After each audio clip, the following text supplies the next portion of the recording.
చాలా తప్పుడు కంపెనీలకి, రియల్ ఎస్టేట్ కంపెనీలకి. ఎంత దుర్మార్గం అంటే మీరు ఇంకా బరి తెగించి మాట్లాడుతున్నారు.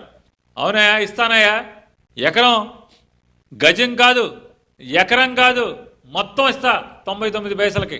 ఎవరి తండ్రి గారి సొమ్ము, ఎవరి తాతగారి సొమ్ము? నారా లోకేష్ నాయుడు గారు, ఎవరి తాతగారి సొమ్ము మీరు ఇవ్వటానికి? మోడీ గారి పేరు చెప్పారు. మరి మోడీ గారు టాటా గారికి ఇచ్చింది మీరు చెప్పారు. అదే గుజరాత్లో ఇవాళ ఎలక్ట్రిక్ కార్లు తయారవుతున్నాయని చెప్పి మీరు చెప్పారు. అదే కంపెనీ 1100 ఎకరాలపైకి 400 చిల్లర కోట్ల రూపాయలు చెల్లించి భూమి కొనుగోలు చేసింది ప్రభుత్వం దగ్గర.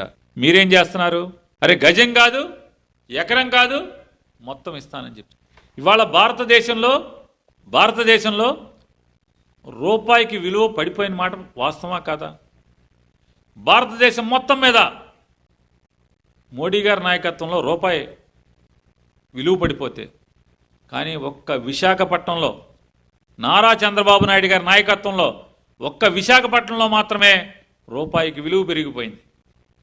రూపాయికి 20 ఎకరాల పొలం వస్తుంది, ఎకరా 50 కోట్లు ఉంటుంది.